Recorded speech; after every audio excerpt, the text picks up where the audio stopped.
What's going on, VFXers? My name is VK. Welcome to Phenomenal Creations, the channel that helps you become better at post-production workflows in the film industry. So in today's Adobe After Effects tutorial, you are going to be learning how to create one of my favorite transitions ever to be done in After Effects. I call it the optical zoom transition, and before you start wondering what that is, let me just show you a little sequence I put together demonstrating this transition. It's really cool and you're gonna love it. Let's go ahead and jump into that, and then let's jump into the tutorial itself. Let's go! What is going on, everyone? Welcome inside Adobe After Effects and welcome to this brilliant new the transition tutorial. And I'm gonna show you, and you're gonna learn how to do pretty much the best and most brilliant travel video slash vlog transition. It's really cool, smooth zoom transition, but with a nice kind of chromatic aberration and lens distorted look. It's really cool. It's pretty much a transition you can only purchase with purchasable packs, and no one really teaches you how to do this. So I decided to jump the gun and show you how to create this. And a small disclaimer: this video I will have a quite like a high pace rhythm. So if you are really unexperienced with Adobe After Effects, feel free to pause the video whenever you feel to and rewind the steps, since we have a lot to go through. But this is a really quick and easy transition. So let's just go ahead and jump into that and see how this is built out. So I have taken the liberty to create a new composition, and I have here like two clips shot in and shot out, and it's just two plain clips of a Canon 6D and not a sponsor, a Canon 6D in two focal lengths, and I want to do a transition between them, and I have already pre-composed them to their own like sub compositions. And the good thing with this is if I open up one of them, when I can now here change out the clip, the footage I want to use, and from there, then when I apply all the effects to the pre-comps themselves, now if I go in and basically change the shot in the pre-comp, then basically the exact same transition animation will apply to the new clip, so I don't have to animate everything over and over again. That's really cool. Okay, so let's go ahead and start working with this, and definitely guys, make sure to watch till the very end of this video, since I'm going to show you how you can basically make this very dynamic, so you can use any kind of clip with this transition, and how you can save these to save like animation presets, so you don't have to animate everything over and over again. But there's going to be a lot of really cool techniques in this video. Even if you're not going to be animating this transition every day, you're still going to be learning a lot of cool stuff. Okay, so let's go ahead and jump into that. So the first thing we're going to do is create our core animation, and that is the scale and rotation. So in the breakdown, we can see that we have like a rotative look, and then we are scaling in and scaling out. So we want to go ahead and recreate this. Let's go ahead and close this off here. Okay, so I'm going to go somewhere maybe around here, maybe a second before the end of the clip. I'll go to the shot in, hit S on the keyboard to go to the scale. I'll put a keyframe there, go to the end, put this maybe go one frame forward or backwards from there, and make this to 300%, something around there. You can also adjust the precision if you need to. Feel free to do however you want.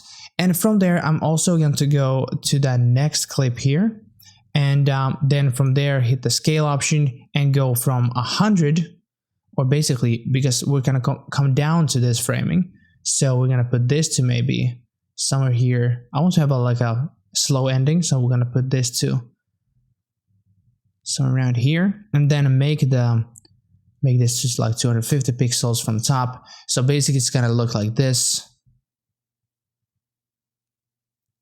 Not so super smooth yet, but we're gonna fix that. The first thing we're gonna do is go ahead and select the first two keyframes. We're gonna ease them, so F9 on your keyboard to ease them. If you don't know how to do that, keyframe assistant, easy is.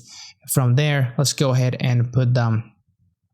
I'll go to the speed values, to the speed graphs, and here I want to do a kind of graph that it's very, very slow at the beginning, and then it has this really apex when we are having the transition happening. So that's what we want. So what I'm going to do is going to select this endpoint here, or the in point, and drag this to the right. And I'm going to, usually this is pretty good already here, but I'm going to take the right point here and also put it all the way to the right, so we have this slow and smooth beginning, and then the moment the transition happens, then that's where the scaling is at its most intensive point. And we're going to do the exact same thing, but in the opposite on the out clip. So I'm going to F9 these, go back here, and then here, let's go and do the exact same thing, but now let's drag this to the left. So it has a really snappy beginning and a smooth ending. Let's go and see how this looks like. Already, that's already pretty good. It's a good foundation. From here, we're gonna be working with like rotation next. So what I'm gonna do is maybe just early this up a little bit here. Go there, and then I'm gonna hit rotation, and I click the rotation axis here, and I'm gonna start with from 0, and when we get to this point, I want this to be on minus 20 degrees, something like that. Yeah, that looks pretty good. And here we do the exact same thing, F9, and let's do the animation graphs like this. Oh, the wrong way. Like this. Nice. Same thing happening here, but now when we are rotating to the left, basically, we want in the second clip that the rotation is continuing from the right side, so we go from right to the left. So we're creating this imaginary circle, you could say. Basically, it just makes it look a way more smoother than having the rotation go to the left, and in the next clip, it would basically do a ping pong effect coming back from the left to the right. That's not something we want. We have to make this really seamless and nice. So let's go to the rotation in here, and from there, we're gonna be using, it's gonna go back to 0, so we're gonna put the rotation here, and then we can hit Shift U, so we can see all the keyframes on this clip here, pull the rotation all the way back here next to the its body scale here, and let's put this to something like 25. So not a minus, not a negative value, so a positive value, so it will go the other direction. And from here, once again, select the clips, F9, let's go ahead and do this. We're getting good at this. And don't worry if this is happening really quickly, please pause the video, rewind the steps, because this is just, when it comes to these kind of animations, we do a lot of stuff, a lot of these things over and over again. So it's really important that we just don't waste too much time here. All right, so we have a pretty cool transition foundation here. And for a lot of you people, this could be exactly what you're looking for. And you don't want to do anything less with this. So for you, you could be done with this already. But we have a couple things we want to do. I want to create that really cool lens distortion effect, and also that chromatic aberration. So I'm going to show you the chromatic aberration is really cool in the sense that you don't need any kind of plugins to do it, and it's just a 2-effect kind of thing. It's going to be really quick, really cool, and really spicy. All right, let's go ahead and move on to the lens distortion effect itself. What I like to do is I'm going to begin with the shot in here. Let's go ahead and hit Shift U so we can see all the keyframes we're working with. And from there, we're going to go be adding a distort effect. And when I was creating this tutorial or creating this effect, actually, I'd like open up here the effects panel, I open up distort, and I saw like all these different distort effects, and I was trying out which was the best. But actually, for this effect, the best probably was the lens compensation effect here. So when I select this, and I'm just gonna add the the optics compensation. That's what it's called, the optics compensation. And from there, what we're going to do is we're going to reverse the lens distortion. So when we add this value, it will basically be stretching it out like this, instead of when you're having it here, it basically will do the other way. So let's reverse that.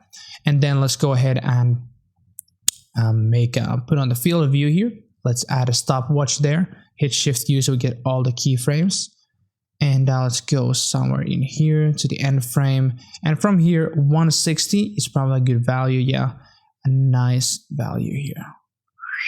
Looking good. And the same story as always, F9.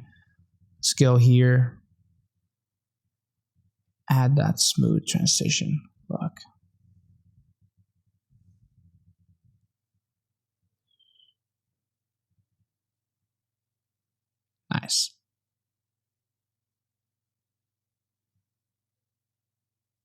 Or actually, no.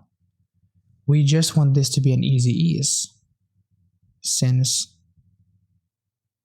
yeah, that's a lot better. Yeah. Awesome.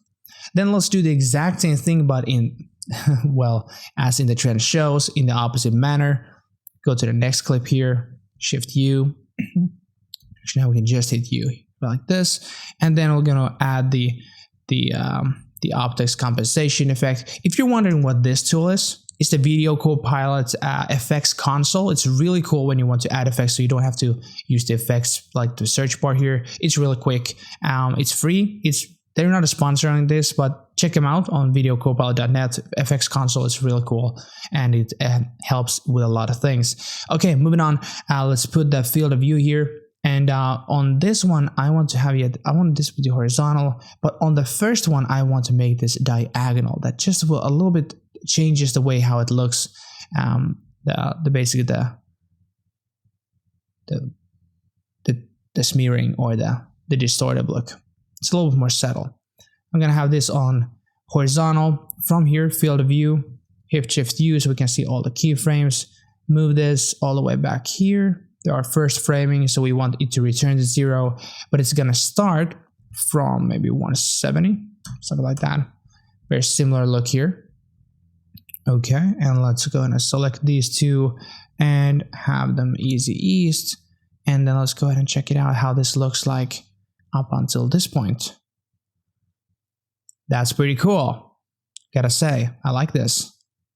There's another little effect I want to apply here. It's called a twirl effect. So in this breakdown, I can show you that we can see that it twirls a little. We get this little twirly effect. The camera is like twisting around and distorting also in this like rotative axis.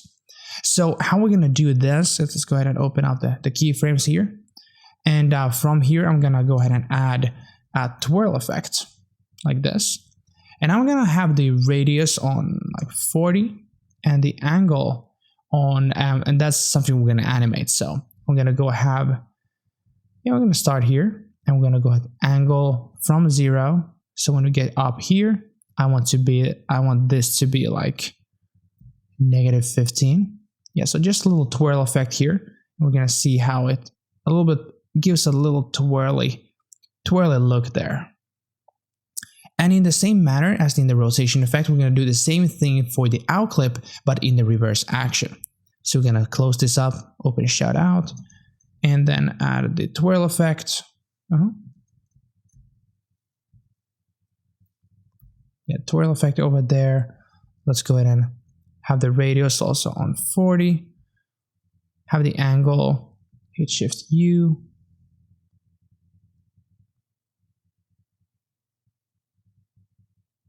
Move that there, and then have this to be something around -15 also. No, it's actually going to be +15 since we're on the reverse here. I think we don't need to easy ease them. Let's see. Yeah, we could easy ease them just for kicks and giggles.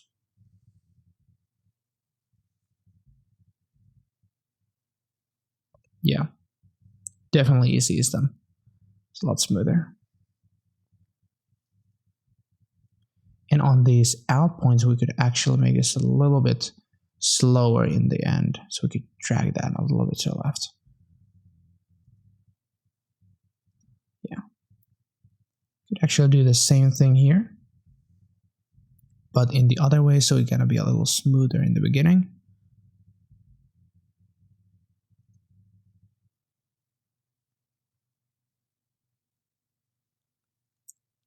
That looks pretty nice. Okay, so now we have created this nice lens distortive look. So the last thing we're gonna do is create that chromatic aberration that really sells that when we are working with these lens imperfections, that we have these lens distortions, usually some chromatic aberration will add to this effect, make it look even better. So that's what we're gonna do. Let's go ahead and jump into the optical zoom here, and let's go ahead and create a new adjustment layer.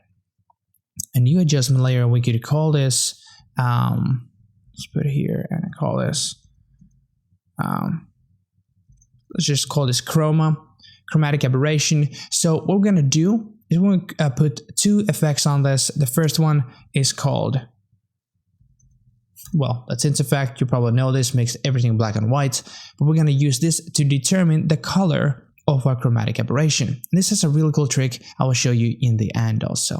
It's gonna select a blue color.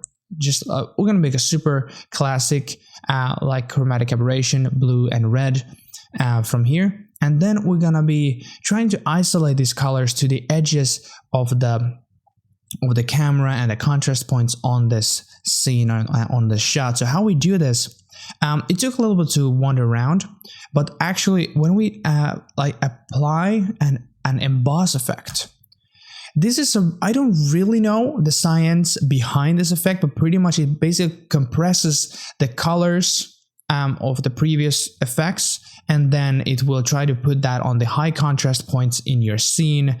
If there's anyone who knows the science behind this, definitely leave it down in the comments and educate all of us on what's exactly the science behind the emboss effect. But it's really cool, but so I like that. So let's go ahead and put the direction to 90, and so we have the going horizontally. Then the contrast we're going to have it at 100, and then we're going to be animating this relief. So basically from 0 to 100, we can see how that when it's on 0, we have 0 chromatic aberration, and when we have, it's really like significant when we jump the value. So let's have it on 0 here. And let's go ahead and open up the basically the keyframes. Let's open up the use here so we can see the keyframes. And I want the chromatic aberration to happen pretty much where the animation starts. So let's go ahead and put that relief on there. Hit U on our keyboard. And then let's go and put that. And then when the transition happens, it's going to be the most value. Let's put that to 100. And then when it relieves, so back here, and put that to 0. Something like that.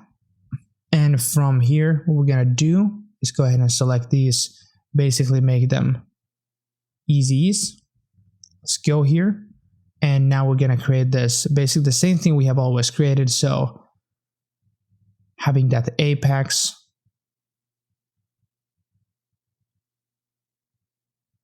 having this weird looking shape. So it's really smooth and slow, and then it has its apex, and it's really quick here at the transition point, and then it gets slowly down. Basically exactly how we have animated the graphs for the scaling and rotation, so the basically the chromatic aberration follows that, so that's why we're doing it. Okay, so we have basically the animation is done, but we have one problem. It is the wrong color. It is gray, and this doesn't look like our scene.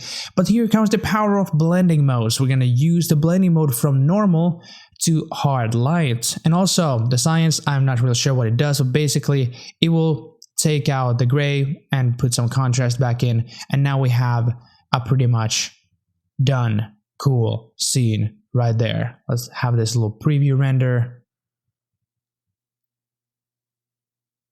Boom. That looks pretty sick. That's really cool. I'm really happy how this looks like. That's so nice. Okay, so now a couple bonus tips. Yo, you guys love them bonus tips. I'm gonna show you. So if you want to have control over this, for example, you want to have a different type of chromatic aberration, this is super simple. You have the tint control. You can go here and put a green color. You can customize this however you want. You just select the color you want to have the chromatic aberration to be, and you got it. So simple. You can select your color. It's super dynamic and powerful. And the good part with this is, okay, now you have animated to these clips, but since we were using pre-comps from the beginning, it just requires us to replace the clips in the pre-comps to replace the entire of the shot. So I can jump into the shot here, or the first pre-comp. I can apply another clip I just already had here as an example. So a couple of these drone clips, maybe you recognize them from a previous DaVinci Resolve tutorial or the last tutorial. So now when we are on this zoom tutorial here, so now we just hit this play and we can see it does the exact same transition here. So now we have just basically put a couple clips here just replace the clips inside the pre-comps, and now we have pretty much just changed the entire look here. We have the same really cool snappy transition, but now we have replaced the clips, which is really cool. Okay, maybe this looks a little weird since the clips don't have that much difference from each other, but you get the idea. So, or basically I could just go to the shout out, put that away. Okay, this will probably look really crazy, but let's see. Okay, okay, you have to have a couple clips that will probably have something in common, because that looks just otherwise just dumb. But yeah, that looks pretty cool. We have done a lot of good work. We guys did enjoy this tutorial, and now let's go ahead and jump in to the ending, to the outro of this video. Thank you guys for sticking around, it was really cool. Alright, we have reached the end of this very tutorial. Hope you guys did enjoy it as much as I loved creating it for you. Definitely, if you found it helpful, give this video a like and drop a comment telling what you thought about this in the comments section. Definitely consider subscribing to this channel if you definitely don't want to miss out on any future content like this in the future. If you dig it, definitely do that consideration. If nothing else, my name is VK. Hope you guys I can see you in the next tutorial. VK out.